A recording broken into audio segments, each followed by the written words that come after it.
ज्याने डाकू म्हटलंय ना त्याला त्यांच्या विभागात त्याला काय म्हणतात ते विचारा. दुसऱ्याकडे काय असं हे झाल्यानंतर काय म्हणू शकतो.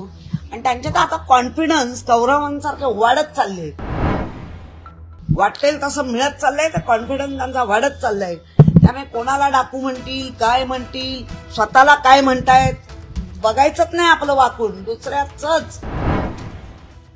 ताई, मुंबई महापालिका निवडणूक काँग्रेस स्वबळावर लढणार असं रमेश चेन्नीतला जे काँग्रेसचे राष्ट्रीय प्रभारी आहेत त्यांनी वक्तव्य केलेलं आहे. आणि हेच वक्तव्य ज्योती गायकवाड यांनी सुद्धा केलंय. कसं पाहता याकडे? मुळामध्ये त्यांच्या पक्षातले ते प्रमुख नेते आहेत आणि त्या पक्षाच्या काही पदाधिकाऱ्यांनी जर त्यांच्याकडे काही मागणी केली असेल तर त्या प्रमुखाला काही निर्णय घ्यावे लागतात. आणि जर ते तसे घेत पण असतील तर महाविकास आघाडी म्हणून आम्ही जे सगळे एकत्र झालेलो आहोत याच्यासाठी पक्षप्रमुख म्हणून जे जे आमच्या पक्षाबरोबर आहेत त्याचे सगळे पक्षप्रमुख म्हणून याचा विचार करतील. पण काही म्हणजे एकदमच असं स्पष्टपणे म्हणण्यापेक्षा जर इतर मित्र पक्ष आहेत त्यांच्या नेत्यांनी एकत्र येऊन निर्णय घेऊन नंतर मग असं बोलणं हे उचित नाही का? आता प्रत्येकाच्या विचार करण्याची पद्धत, मांडण्याची पद्धत ती त्यांच्या मांडण्यासाठी दिलेली त्याची घेतलेली स्वायत्ता काय आपण त्याला करू शकतो. आपल्या समोर जो प्रश्न आला किंवा आता त्याला काय उत्तर ते आम्ही आमचं बघू. समन्वयाचा प्रश्नही या निमित्तानं उपस्थित होतोय तर तो दिसतोय, सगळीकडे दिसतोय. तो नुसता महाविकास आघाडीतच नाही तर सगळ्या ह्याच्यात दिसतंय. पण काही राज ठाकरे यांना सोबत घेतल्यामुळे कुठेतरी महाविकास आघाडीमध्ये काँग्रेसची कोंडी झाली, कारण तो वैचारिक वाद सुद्धा आहे. आणि त्यामुळे काँग्रेस स्वतंत्र लढण्याचा निर्णय घेते असं सुद्धा काही दिवसांपूर्वी हर्षवर्धन सकपाळ यांनी वक्तव्य केलं होतं. हे अडचणीचं ठरतं आणि याचा फायदा जो आहे तो महायुतीला होईल महानगरपालिका निवडणुकीत, असं वाटतं तुम्हाला? आता ह्यांच्या नेत्यांनी बिहारचं एकंदर झालेलं राज बघूनही त्यांना वाटत असेल अशा पद्धतीने जावं तर त्यांना कोणी थांबवू नाही शकत. त्यांचे वरिष्ठ थांबवू शकतात. पण बिहारमध्ये जी परिस्थिती काँग्रेसची बघायला मिळाली होती तर तशीच परिस्थिती महानगरपालिकेमध्ये होऊ नये म्हणून एक वेगळा निर्णय काँग्रेसकडून घेतला असं वाटतंय का? आणि हा कितपत योग्य वाटतंय तुम्हाला? नाही, मला योग्य आणि अयोग्य म्हणण्यापेक्षा जे निर्णय घेतायत जे पक्षाचे प्रमुख म्हणून त्यांना ते योग्य वाटतंय का हा मोठा प्रश्न आहे. आणि काही दिवसात ते योग्य की अयोग्य कळेल. महाविकास आघाडी म्हणून तुम्ही एकत्र असायला पाहिजे, मात्र ज्या प्रकारे काँग्रेसची एकला चळवळीची भूमिका आहे आणि ती विशेषतः बिहार विधानसभा निवडणूक निकालामध्ये थोडासा पाहायला मिळाला त्यानंतरची परिस्थिती. म्हणूनच सांगते एका निकालाच्या आधारे वेगळ्या येणाऱ्या निवडणुकीत एकत्रित राहून लढणं हे जास्त सोयीचं आहे. पण ते जर नसेल तर त्यांचे वरिष्ठ आणि काँग्रेसचे दिल्लीत बसलेले वरिष्ठ या गोष्टीचा आढावा घेतील. राष्ट्रवादी काँग्रेस पार्टीचे जवळपास 15 उमेदवार अजितदादांनी बिहारमध्ये उतरवले होते, मात्र प्रत्येक उमेदवाराची म्हणजे 15 उमेदवारांची डिपॉझिट जप्त झालेली पाहायला मिळते. त्यांची कदाचित ती लिटमस टेस्ट असेल, काय माहिती. अमित साटम यांनी मोठं विधान केलंय. ठाकरे डाकू आहेत, त्यांनी मुंबई लुटली, अनेक संपत्त्या लुटल्या असं वक्तव्य केलंय. याला उत्तर कसं? एक मिनिट. ज्याने डाकू म्हटलंय ना त्याला त्यांच्या विभागात त्याला काय म्हणतात ते विचारा. दुसऱ्याकडे काय असं हे झाल्यानंतर काय म्हणू शकतो.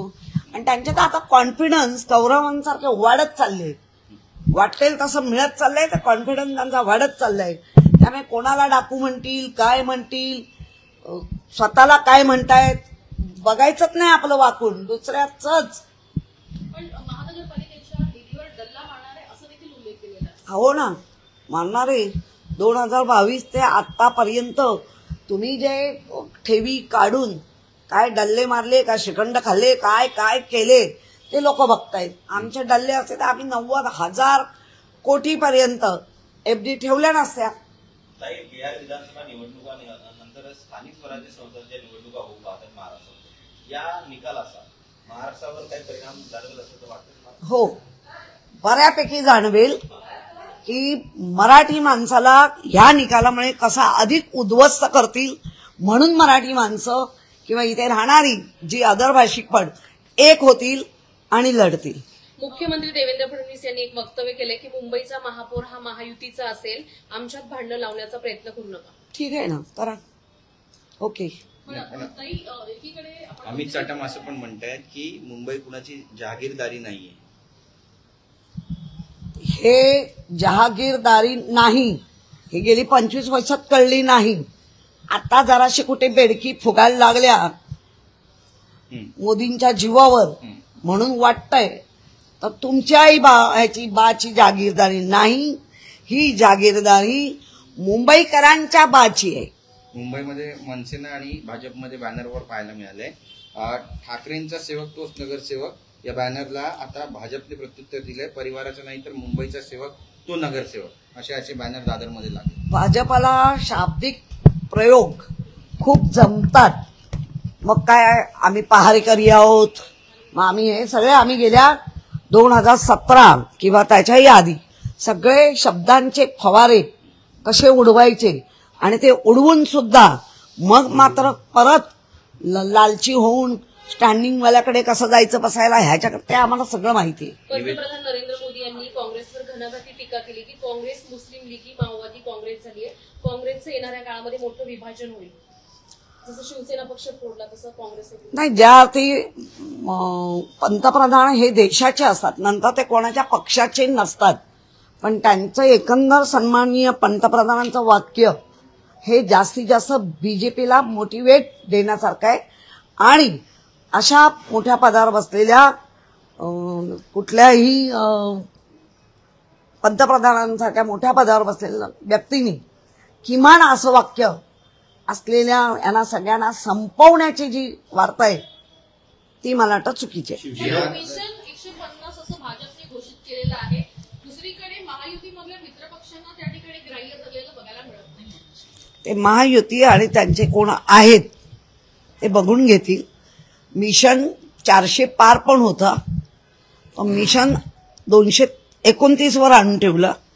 त्यामुळे मुंबईकर आहेत, मुंबईकर बघतील मिशन चालवायची की मिशन बंद करून टाकायची. बिहार निवडणुकानंतर निवेदिता सराफ यांचं वक्तव्य समोर आलंय, ज्याने अनेकांच्या भुवया उंचावल्या. त्या म्हणतायत की मी भाजपची कट्टर फॅन आहे, या निवडणुकीचा निकाल पाहून मला फार आनंद झाला. मला ना या अभिनेत्र्यांवर काही बोलायचं नाही, कारण त्यांचं जिथे पान लागलेलं असतं तिथे आपली पत्रावळ घुसवण्यामध्ये माहीर आहे. ताई, असं वाटतं की कलाकार जेव्हा गरज असतात तेव्हा ठाकरेंकडे मोठ्या प्रमाणात बघायला मिळतात किंवा स्क्रीनची गोष्ट असते त्यावेळेस मोठ्या प्रमाणात असतं, मात्र जेव्हा निवडणुकीच्या नंतरच्या प्रतिक्रिया असतात त्या आश्चर्यकारक. एक सगळेच कलाकार नाही आहेत, पण ज्या कलाकारांना काही दिलं गेलं, सांगून दिलं गेलं, अधिक कलाकार पण होते पण त्यांना डावलून दिलं गेलं, मग ह्यांना बोललंच पाहिजे.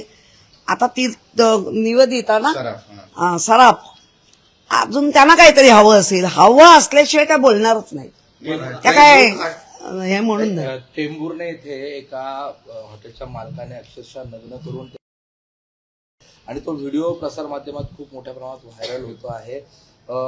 एकूण खूप मोठ्या प्रमाणात अशी मारहाण झाल्याचं समोर येतं आहे. लोखंडी रॉडने स्टाफच्या समोर मारहाण केलेली आहे. कसं पाहताय? शी काय बघायचं?